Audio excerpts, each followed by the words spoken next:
them. Deuteronomy 21-12, through the Bible. Chapter 20. Theme: Laws regulating warfare. This book of Deuteronomy is a very practical book. It touches life where we live it today.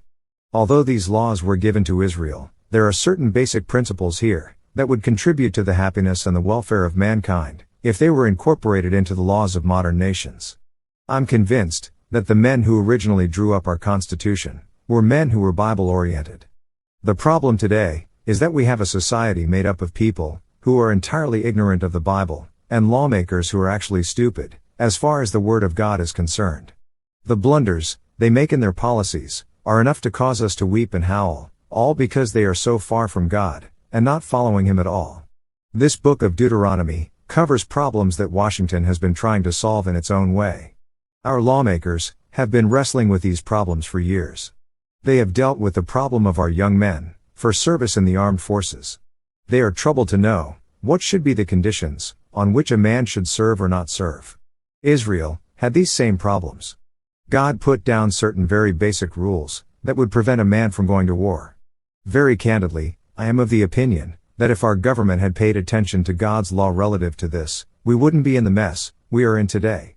When thou goest out to battle against thine enemies and seest horses, and chariots, and a people more than thou, be not afraid of them, for the Lord thy God is with thee, which brought thee up out of the land of Egypt. Deuteronomy 21. Here was something that was important for Israel, and I believe it is important for us today. We see little mottos that read, "Make love, not war." That may sound good, but like so many little mottos, it is absolutely meaningless. Because we are living in a sinful world, where the heart of man is desperately wicked, there are times to make war. There are times when we need to protect ourselves. There are wars in which God is on one side. Frankly, the important question any nation should consider, and certainly a so-called civilized and Christian nation, is whether this is a war that God is in. If He isn't in it, then we shouldn't be in it either.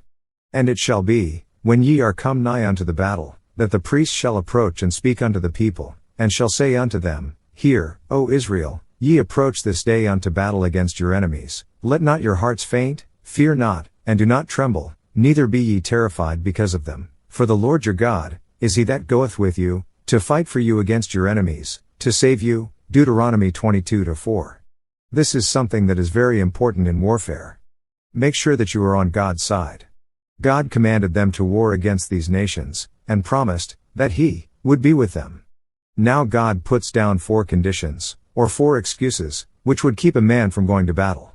And the officers shall speak unto the people, saying, What man is there that hath built a new house, and hath not dedicated it? Let him go and return to his house, lest he die in the battle, and another man dedicate it. Deuteronomy 25. If a man has built a new home, and has not had the opportunity to live in it, he would not go into battle. Why not? Because his heart, naturally, would be in that new home. He had set his heart and his affection on it. He wanted to live in that new home, and he is to be given the opportunity to live in it. And what man is he that hath planted a vineyard, and hath not yet eaten of it? Let him also go, and return unto his house, lest he die in the battle, and another man eat of it. Deuteronomy 26. These people were agrarian, they were farmers. Here is a man who has just gotten started in business. He had just planted a vineyard. Because he hasn't had the opportunity to eat a grape off it yet, he is not to go to battle. His heart is in his vineyard, his interest is there. He is to stay until he gets to eat of it, until he gets established. Otherwise, he might be killed in battle, and another man would reap the fruit of his labors. This is quite interesting, is it not? And what man is there that hath betrothed a wife, and hath not taken her? Let him go, and return unto his house, lest he die in the battle, and another man take her. Deuteronomy 27. Here is a young man who is engaged to a girl, and he gets drafted. He is not to be taken. He is in love with that girl, he wants to marry her. Let him stay home, and let him marry the girl. That is where his heart is, and he is not to go to battle. Now here is the 4th excuse. And the officers shall speak further unto the people, and they shall say, What man is there that is fearful and faint-hearted? Let him go and return unto his house, lest his brethren's heart faint, as well as his heart. Deuteronomy 28. There might be a man who very frankly says, I am a coward. I am afraid to fight, and I don't want to fight. So here are 4 good reasons for a man not to go to war. I could not have used the first 3 reasons, but that last one, I could have used. If a man was afraid, faint-hearted, fearful, he was not to go. I believe I would have turned and gone home. This law was applied to Gideon's army. You may remember that Gideon started out with quite an army, 32,000 men who rallied to him, to free their nation from the oppression of the Midianites, who had actually impoverished them. Then the Lord told him he had too many soldiers, and that whoever was fearful and afraid could go home. When that word went out, 22,000 men picked up their gear and went home. Then God told Gideon that he still had too many men. How were they separated? They came to a stream, and some of the men got down on all fours to drink.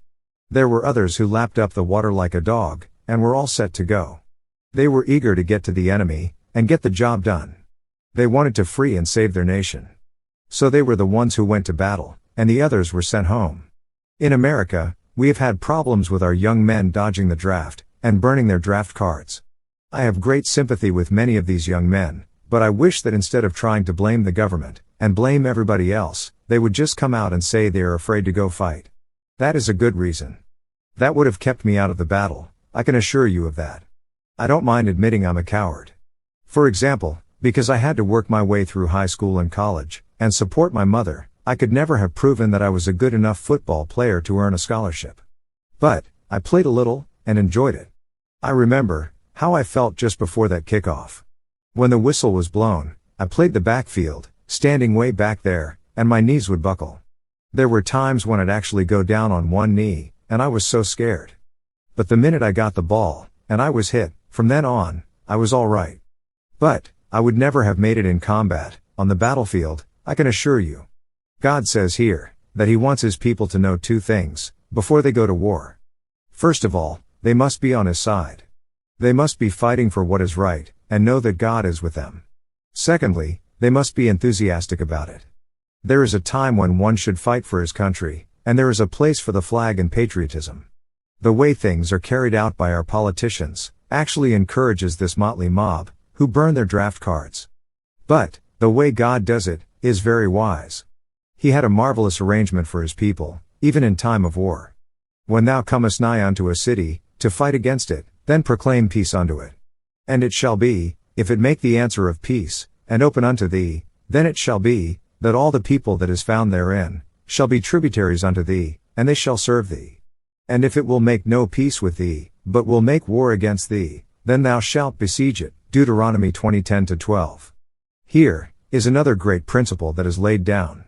You may remember that General Douglas MacArthur did not believe in fighting a war, which we did not intend to win. This kind of compromise is the curse of our nation today, and we do it with a phony piousness. This has pervaded our churches, and today, it is in our government. We pretend to be the great, big, wonderful brother. MacArthur warned, in his day, not to fight a land war in Asia. But, if we fight a war, we are to fight to win, that is the purpose of it. And that is exactly what God says. We have no business to fight a war, unless we are fighting to win it. God has put down some very good principles here, friends, but today, we have departed far from them.